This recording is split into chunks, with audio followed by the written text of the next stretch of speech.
एक दिन ऐसा जब किया गया एक छोटा सा पुण्य भी कई गुना फल देता है। जानिए वैशाख पूर्णिमा की अद्भुत कथा। वैशाख मास की पूर्णिमा तिथि को वैशाख पूर्णिमा मनाई जाती है। यह दिन अत्य ही पुण्यदायी मानी जाती है और धर्म और दान का पर्व कहा जाता है इसे। प्राचीन समय में एक गरीब ब्राह्मण था जो बहुत कठिन जीवन जी रहा था। एक दिन उसे एक संत मिले जिन्होंने उसे वैशाख पूर्णिमा का व्रत रखने की सलाह दी। गंगा स्नान किया उसने। ब्राह्मण ने श्रद्धा से व्रत रखा, दान पुण्य किया।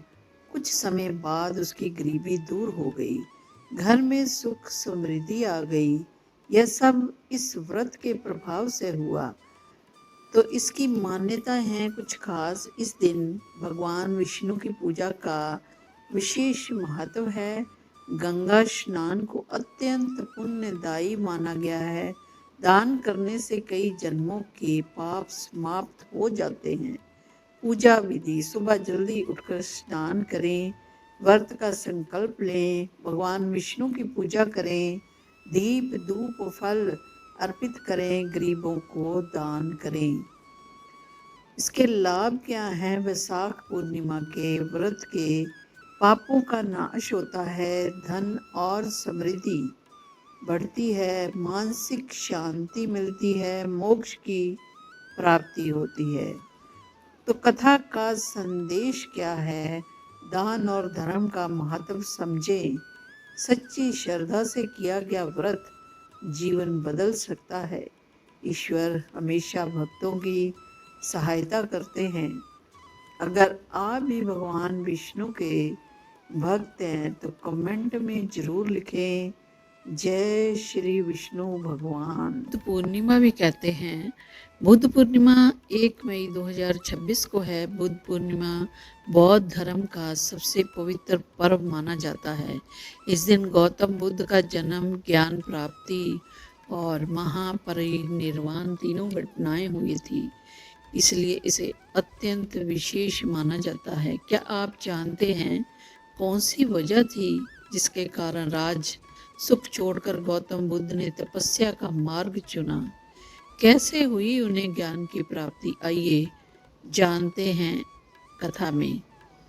राजकुमार सिद्धार्थ एक सुख सुविधाओं से भरे जीवन में रहते थे, लेकिन जब उन्होंने जीवन के दुख, बुढ़ापा, बीमारी और मृत्यु को देखा तो उनके मन में संसार के सत्य को जानने की तीव्र इच्छा हुई।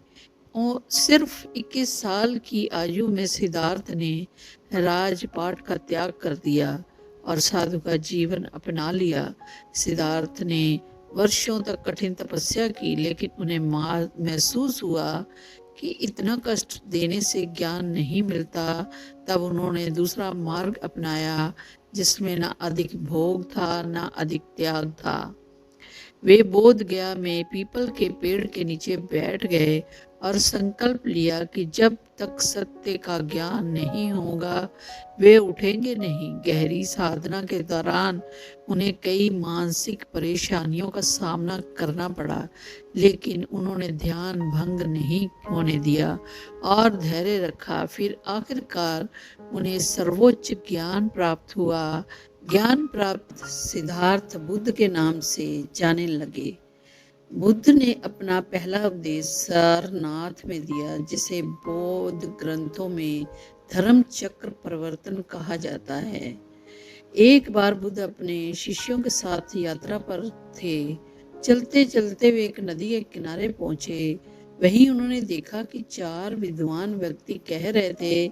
इस नाव में ने उनकी नदी पार करने की मदद की, इसलिए इसे यूं ही छोड़ देना उचित नहीं होगा।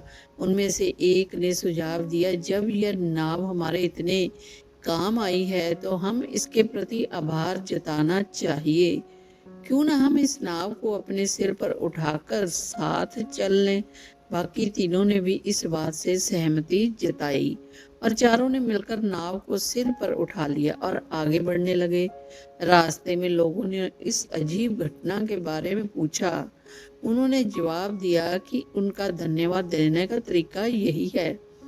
यह पूरा दृश्य बुद्ध और उनके शिष्य देख रहे थे। शिष्यों ने उत्सुकता से पूछा बुद्ध से कि इस घटना में क्या समझा जाए।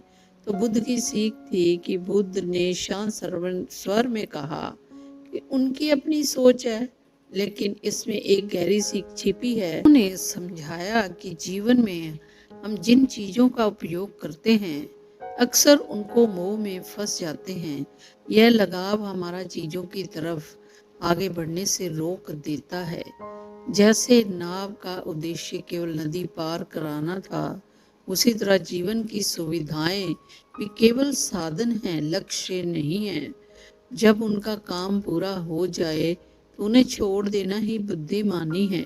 अगर हम साधनों को ही पकड़कर बैठे रहेंगे तो अपने असली लक्ष्य तक कैसे पहुंचेंगे। इसलिए जरूरी है कि हम चीजों का उपयोग करें, लेकिन उनसे बंधे ना रहें। तभी जीवन में सच्ची प्रगति संभव है। एक और बुद्ध पूर्णिमा कथा के अनुसार प्राचीन काल में कातिका नामक एक नगर था, जहाँ चंद्रहास्य नाम के राजा का शासन था। उस नगर में धनवेश्वर नाम का एक ब्राह्मण अपनी पत्नी शीला के साथ रहता था। उनके घर में सुख सुविधाएं और धन धान्य का कोई कमी नहीं थी, लेकिन उनके कोई संतान नहीं थी, जिस कारण वे हमेशा दुखी रहते।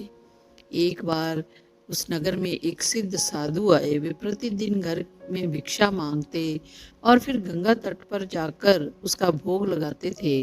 ब्राह्मण धनवेश्वर ने देखा कि साधु पूरे नगर में भिक्षा लेते हैं, लेकिन उनके द्वार पर कभी नहीं रुकते। एक दिन उन्होंने साधु को रोका और पूछा, महाराज, आप पूरे नगर का अन्न ग्रहण करते हैं, फिर मेरे घर में भिक्षा क्यों नहीं लेने आते? साधु ने शांत स्वर में उत्तर दिया, पुत्र, तुम निसंतान हो। शास्त्रों में संतानहीन व्यक्ति के घर से भिक्षा लेना उचित नहीं माना गया है, इसलिए मैं तुम्हारे यहाँ भिक्षा नहीं लेता।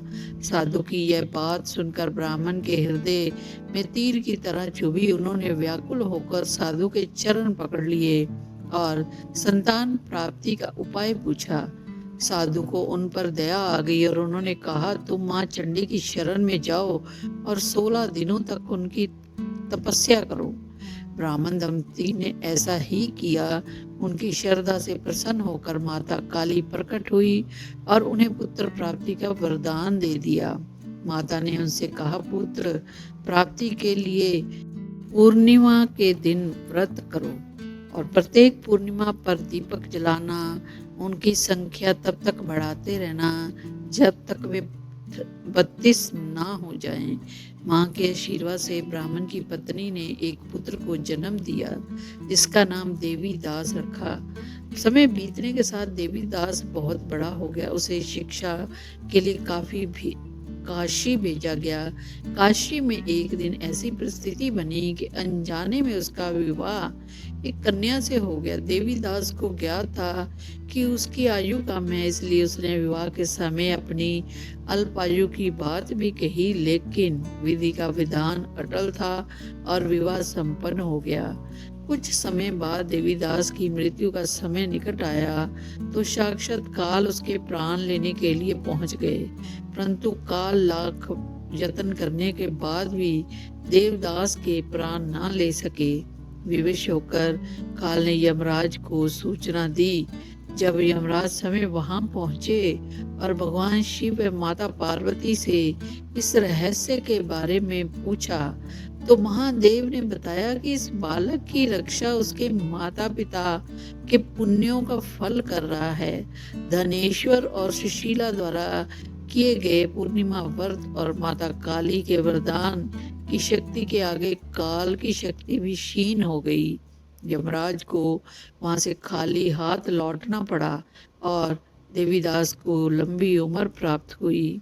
यह समाचार पूरे नगर में फैल गया तो लोगों ने पूर्णिमा का व्रत की महिमा को समझा। तभी से यह माना जाता है कि जो भी व्यक्ति पूर्ण विश्वास के साथ पूर्णिमा का व्रत रखता है और दीप दान करता है उसे न केवल योग्य संतान की प्राप्ति होती है, बल्कि उसके जीवन से अकाल मृत्यु का संकट भी टल जाता है। बोलो विष्णु भगवान की जय।